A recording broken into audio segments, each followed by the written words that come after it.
In the dim light of 1940s, cinema's audiences were mesmerized by beauties considered the epitome of perfect white standards. But would you believe that behind that foundation lay secrets capable of toppling an entire cinematic empire? According to production archives and memoirs revealed decades later, a list of mixed-race stars lived caught between two fires: the burning desire to shine and the paralyzing fear of their roots being exposed. One chose to treat her own mother as a servant to hide her Indian heritage. Another kept the secret of her father's identity for 80 years just to stay under the spotlight. Hollywood back then didn't just sell dreams, it manufactured hauntingly false identities. Today, we reopen the silent files of 12 legends who traded their identity for survival. Who were they? And how cruel was the price of fame? Let's peel back the most glamorous masks in American cinematic history. If these hidden corners change the way you look at cinema, hit subscribe and the bell icon to join me in uncovering Hollywood's unreleased archives. Merle Oberon, a castle of sand built on the denial of motherhood.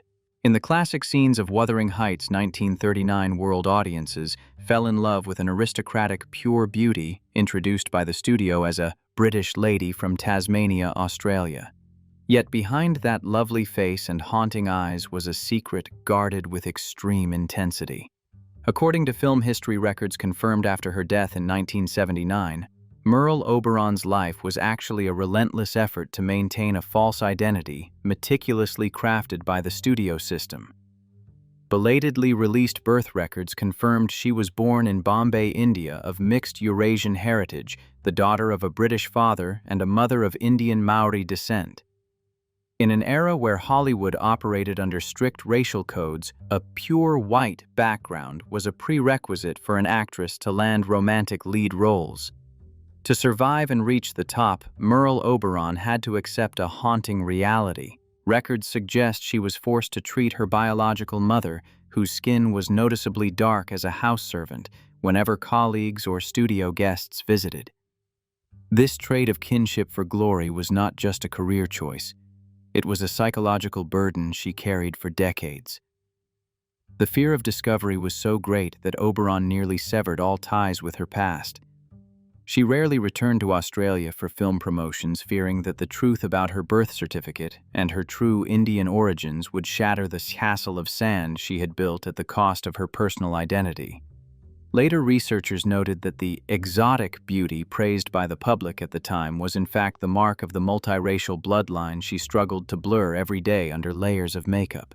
Though she reached the pinnacle of fame, Merle Oberon's life remains a testament to the cruelty of the old studio system, a place where one sometimes had to deny their roots just to be allowed to shine. However, if Merle Oberon chose to hide her identity behind a perfectly forged biography, our next figure faced a different paradox, possessing a talent that could embody any ethnicity, yet being denied the lead role of his own people. This is the story of Anthony Quinn, the man with the face of every nation except his own. Anthony Quinn, the man with the face of every nation. Anthony Quinn entered Hollywood not as a pampered star, but as a rugged soul carrying the gritty bloodlines of Mexico and Ireland. He possessed a powerful physique, a face carved from stone, and an acting prowess that could explode across the screen. But in this glamorous film capital, Quinn encountered a cruel irony. He could be anyone in the world, except himself. In the 1940s, Hollywood studio moguls held a very narrow view of Latinos. In their eyes, Mexican actors were only fit for supporting roles, the fierce villain or the impoverished laborer. A man of Quinn's ambition and talent clearly refused such a fate. The studio realized his face was exotic enough to pique curiosity, but ambiguous enough for them to assign him any nationality the set was missing. Thus, Quinn's artistic life became an endless journey of borrowed identities. Audiences saw him masterfully transform into a majestic Arab lord, a vibrant Greek peasant in Zorba the Greek, or a powerful Italian pope. He even played Chinese, Jewish, and Native American characters. Ironically, both of his Academy Awards were won for playing ethnicities other than his own. The studio exploited his mixed heritage to create eye-catching, exotic characters, yet hesitated to grant him a lead role as an educated, high-status Mexican. In his memoir, One Man Tango, Quinn shared the emptiness behind his legendary roles. He likened himself to a cinematic nomad, always donning costumes and voices that weren't his own to seek validation. He fought every day to prove that a Mexican actor could do more than Hollywood's stereotypes, even if the price was living behind ethnic masks for half a century. Quinn's legacy is proof of a giant talent that shattered barriers, even if he had to take a detour through other nations to stand at the center stage. But if Quinn had to change his identity with every role to survive, our next story tells of a woman whose appearance was brutally altered by a mogul's from day one, just to turn her into a perfect product of the American dream. This is Rita Hayworth, the screen goddess whose heritage was erased in a shocking transformation. Rita Hayworth, a goddess, created from the scars of identity. If there is anyone who represents the harshness of the meat grinder, known as the Hollywood studio system, it is Rita Hayworth. Before becoming the what you love goddess, whose posters were pinned to walls by millions of American soldiers in Wabifu, she was Margarita Cancino, a young Spanish girl with raven hair, deep eyes, and the distinct beauty of the Mediterranean. However, in the eyes of Harry Cohn, the mogul of Colombia, pictures that beauty, though radiant, carried too many exotic marks and identity that couldn't be sold to white American audiences of the time. Margarita's life took a completely different turn when she was put through a total restructuring process to fit the American dream. The root cause was not just taste, but a systemic prejudice. 1940s Hollywood only accepted leading ladies who looked Anglo-Saxon. To achieve this, Margarita endured prolonged physical pain. Production records show she underwent painful electrolysis for over a year to push back her hairline, making her forehead appear higher and her face look wider. Furthermore, the name Cancino was abolished, replaced by her mother's maiden name Hayworth to sound purely English. Even her trademark black hair was dyed a flaming red, a coincidental change that turned her into a perfect artificial icon. The result of this overhaul was a dazzling, magnificent Rita Hayworth, but the price paid was the utter loneliness of her true self. The success of her character, Gilda, was so massive, it devoured the real woman. In her later reflections, Rita uttered a quote that still haunts listeners today. "Men go to bed with Gilda, but they wake up with me." It was a confession of the tragedy of living behind a mask created by others. She became a victim of the very beauty the system bestowed upon her, a radiant look that served as evidence of the denial of her Spanish roots. Her life is a reminder that behind the brightest stars, identities are sometimes shattered only to be pieced back together into a different form. Yet while Rita Hayworth was forced to change her appearance to survive, some artists possessed a look so perfect that no one suspected them, forcing them into a silent internal struggle between speaking the truth or burying it deep within. This is the story of Carol Channing, the woman who carried a racial secret through 8 of Broadway's most brilliant decades. Carol Channing, a late voice behind the platinum blonde mask. For over half a century, Carol Channing was celebrated as a national treasure of the American stage. With her brilliant platinum hair, wide, mischievous eyes, and an appearance that couldn't be whiter, she reigned at the peak of fame as a symbol of purity and joy. However, behind that radiant smile and vivacity was a secret about her bloodline that she chose to keep silent for nearly a century. A racial secret that, if revealed sooner, might have steered the history of the musical Hello, Dolly in a completely different direction. It all began when Carol was 16, preparing to leave for college. According to her 2002 autobiography, "Just lucky, I guess," her mother revealed a shocking truth. Her father was a fair-skinned black man. In the context of the harsh discrimination of 1930s, America, her father, a journalist, had lived his life as a white man to protect his family. Her mother's warning was chilling. If Carol went public with this, her artistic career would end before it even began. Channing took that secret as a survival strategy. She didn't deny her roots out of shame.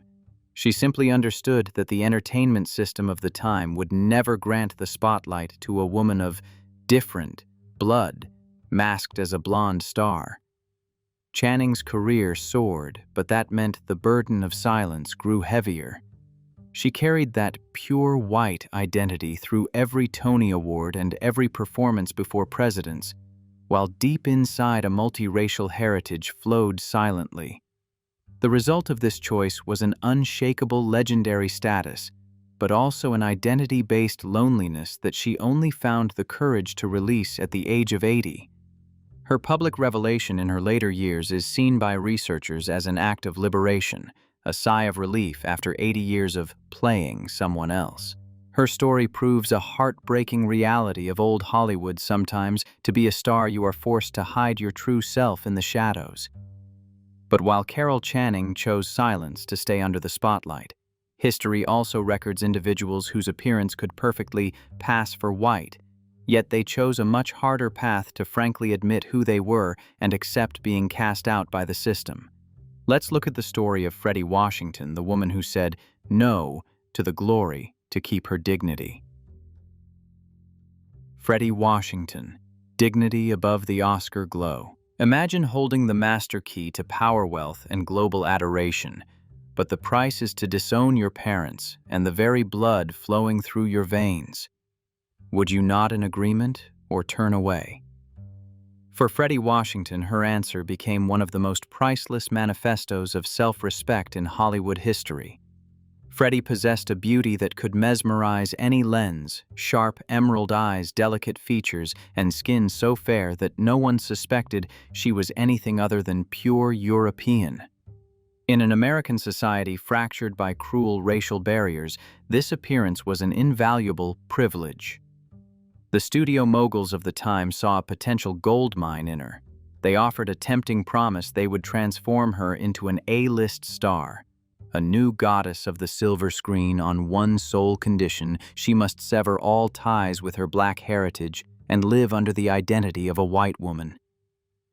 The drama intensified when Fredi played Paola in the film Imitation of Life, 1934. Ironically, her character Paola was a girl of color with a white appearance who fiercely denied her mother to seek acceptance in the white world.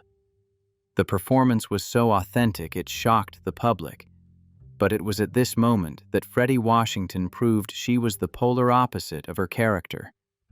Amidst a peak of offers and adulation, she flatly refused to pass as white in real life. She uttered a statement that still echoes today: "I am a black woman, and I am proud of it. I have no intention of entering Hollywood through the back door with a borrowed identity." This decision led to an immediate and harsh rejection from the studio system. Hollywood didn't know where to place Fredi. She was too white to play stereotyped slave roles, yet too dignified to play the white debutantes the studios desired. Her cinematic career froze. She was marginalized from major projects and relegated to obscure supporting roles.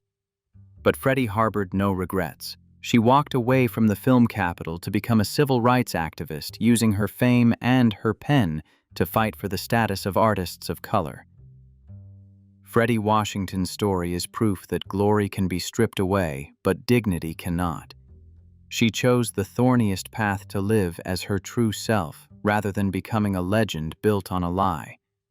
However, if Fredi Washington bravely quit the game from the start, there was another woman who fought relentlessly to touch the prestigious golden statuette, only to realize that even at the summit she was merely an unwelcome stranger in the very place that honored her. That was Dorothy Dandridge, a radiant rose carrying the pain of being stifled by invisible barriers. Dorothy Dandridge, the radiant rose and the cruel limits of plastic cups. There is a little-known truth about the 1955 Oscar night. A woman of exquisite beauty and exceptional talent made history by becoming the first person of color mixed race to be nominated for Best Actress. Yet even in that moment of triumph, Dorothy Dandridge faced a brutal reality.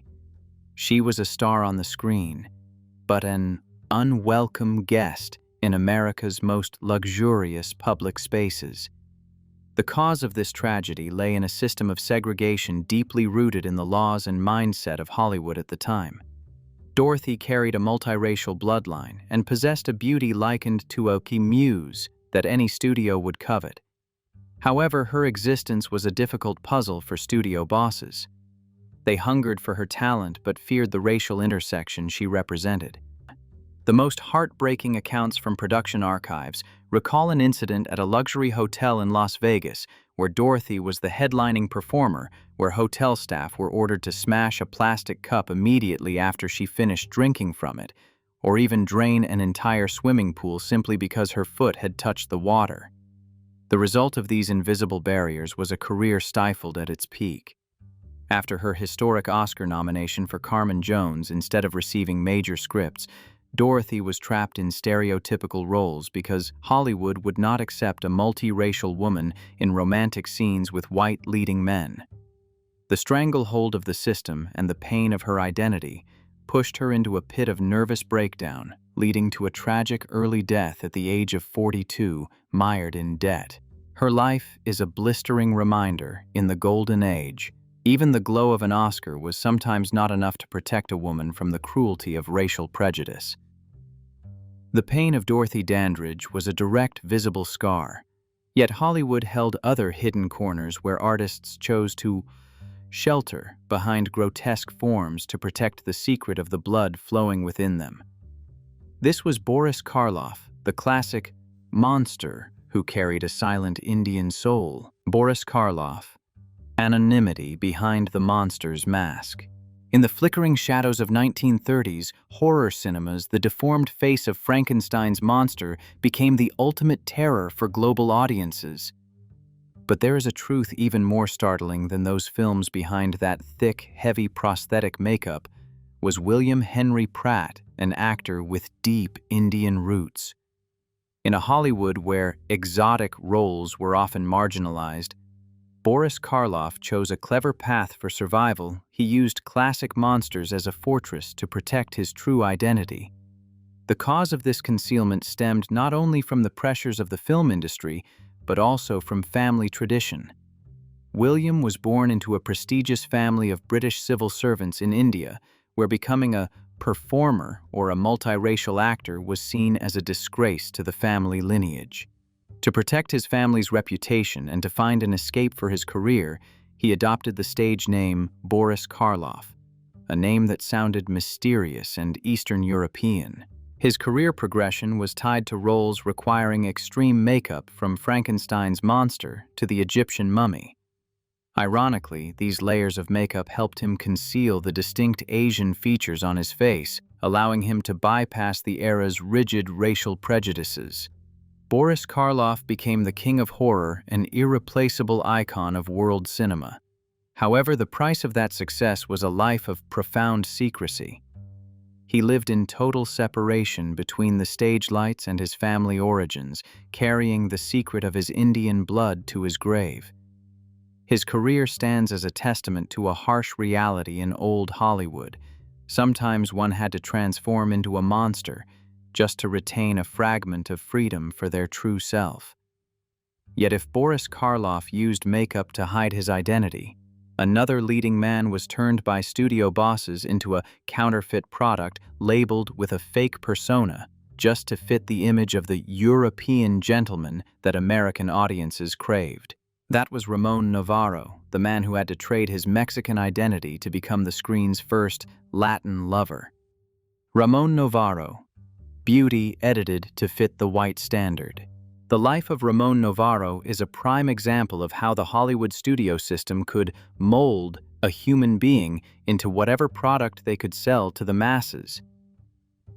Entering the silent era as the leading man in the epic Ben-Hur 1925 Novarro, possessed an elegant look and deep, soulful eyes that could captivate any leading lady. Yet behind that aristocratic-sounding name was José Ramón Gil Samaniego, a young man of Mexican descent with Yaqui indigenous roots. In the 1920s, for a male actor to be paired with top-tier white stars, he was required to have a pure European pedigree. The moguls at MGM quickly identified the key problem with Novarro's Mexican origins.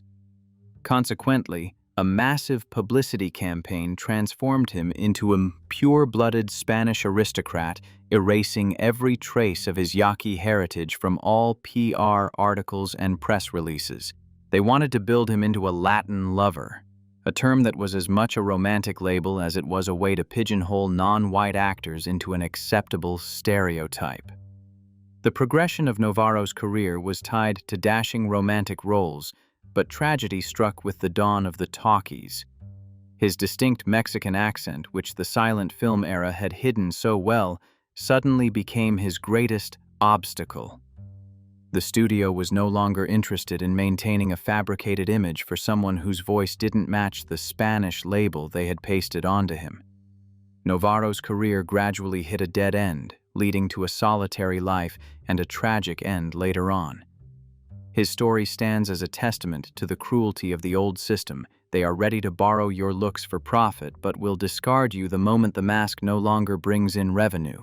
Ramon Novarro's sacrifice of identity paved the way for future Latino actors, but is silence always the only way to survive?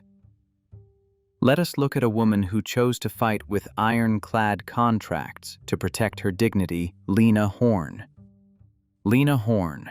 The Iron Contract and the Scenes Cut from History, / Look at the contract of a 1940s Hollywood star, and you'll usually find clauses about salary or vacation days. But for Lena Horne, that document contained a declaration of war, never play a maid. This was considered a shocking act at MGM, where a woman of mixed African-American, European, and Native American descent dared to set conditions for the industry's most powerful moguls. The cause of this steadfast attitude was Lena's radiant beauty and mesmerizing voice. She possessed a beauty that transcended all standards, making it impossible for the studio to ignore her. Yet they didn't know where to slot her into a system that only accepted inferior roles for people of color. The studio wanted to profit from her looks, but feared letting her appear as a sophisticated lady alongside white actors. The progression thereafter was a calculated compromise by Hollywood. Lena Horne was signed. She was dazzling in magnificent gowns, but she was almost exclusively featured in independent musical segments completely detached from the film's main plot. Why? The answer lies in a cruel truth. Studios designed Lena's scenes so they could be easily snipped with a single cut when the film was screened in the southern United States, where audiences refused to see a glamorous woman of color on screen. The result of this struggle is a highly symbolic legacy. Though her film career was stifled and frequently isolated within the very movies she starred in, Lena Horne never bowed her head.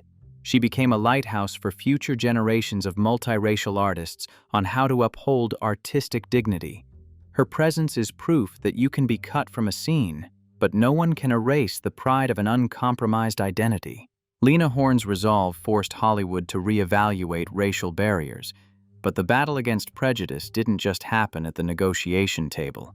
It also lay in the effort to erase ridiculous stereotypes about a forgotten community. That man was Ricardo Montalban. Ricardo Montalban, the rebellion of a gentleman. Have you ever wondered why Latino actors in old films usually only appeared as lazy bums, fierce bandits, or comedic relief? Ricardo Montalban, a talent of Spanish and Mexican descent, saw those images on screen and decided he would never be a part of such mockery. He entered Hollywood with an aristocratic presence and a single goal to reclaim justice for the face of the multiracial man. What made Montalban a figure of stature was not just his acting ability, but his fatigue with the narrow vision of directors. Hollywood wanted him to play the savage native in Western's nameless characters, lacking depth. However, Montalban proved the exact opposite. With an innate elegance, he forced the studio to grant him intellectual roles from dashing gentleman in musicals to the genius villain Khan in Star Trek. The most important milestone in his life was the founding of the Nosotros Foundation in 1970. This was a revolutionary act putting direct pressure on the studio system to improve the image of Latinos and minority actors in film. He didn't choose silence to benefit alone. He chose to use his fame to pave the way for an entire community. He proved that a mixed Mexican identity was not a stain to be bleached, but a heritage to be proud of. Ricardo Montalban became one of the most successful and respected Latino actors of all time. He changed the way Hollywood operated from the inside, transforming rigid stereotypes into characters with souls and dignity. His legacy is an affirmation. You don't need to change your roots to be a gentleman. You only need the courage to force the world to recognize your true value. However, while Montalban used elegance as his weapon, other artists faced far more brutal retribution for daring to challenge the surrounding system of segregation. Let us turn to the story of James Edwards, the pioneer who brought intellect to non-white roles in a Hollywood riddled with prejudice. James Edwards, Intellect on Screen and The Pioneer's Toll.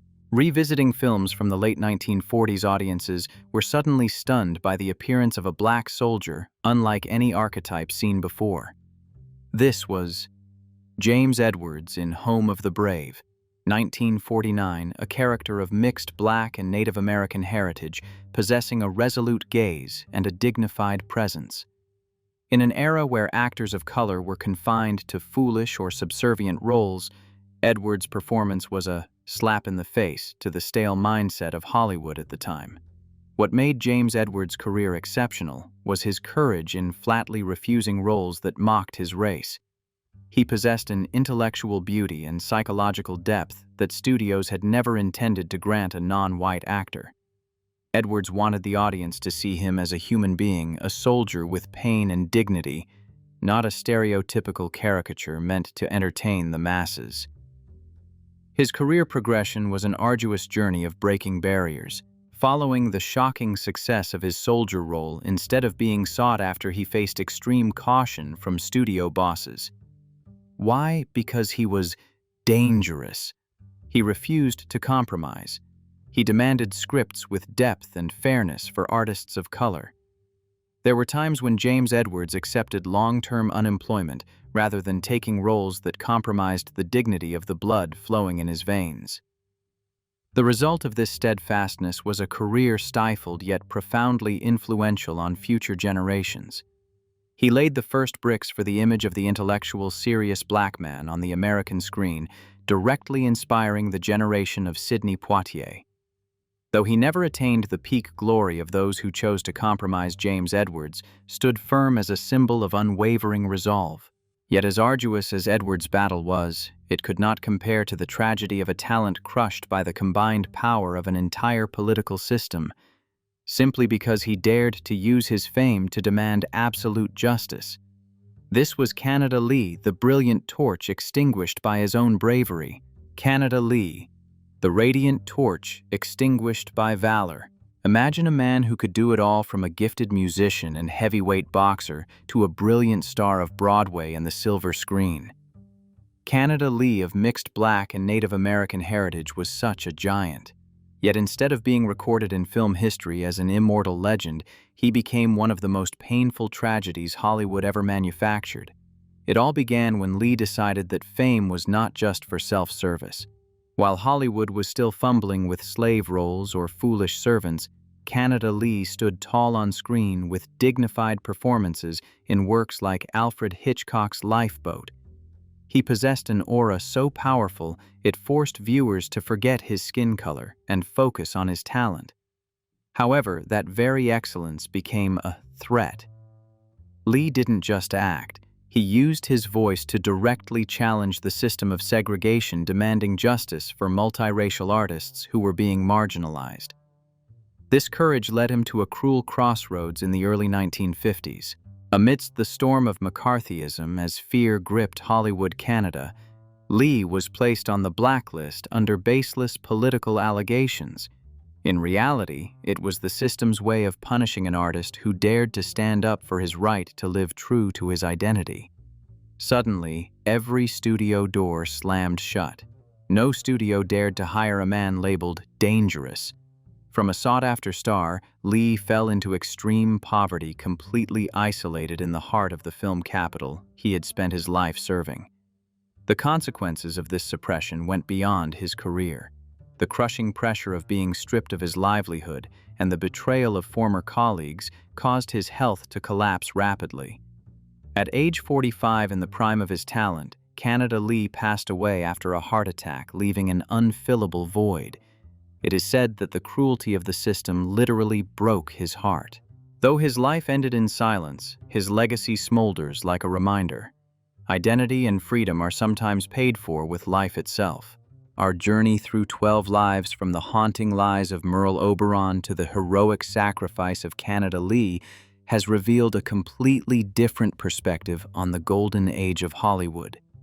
We realize that behind the splendor of classic films was a fierce struggle of multiracial individuals who had to act even in their own real lives. They were forced to choose between denying their roots to shine or upholding their dignity, only to be pushed into the shadows. Yet it was the cracks they created in that rigid studio system that laid the first bricks for the diverse cinema we see today. When we see modern stars proudly declaring their multiracial identities, we should remember the predecessors who once had to hide behind layers of foundation and borrowed names. Identity is never a barrier. It is a strength. And history, no matter how much it is blurred, will eventually return the truth to those who deserve it. If these stories of trading identity moved you, hit subscribe and the bell icon to join me as I continue to decode the haunting hidden corners behind the Hollywood glow. Don't forget to leave your thoughts in the comments. Was their sacrifice an inevitable price or the tragedy of an era?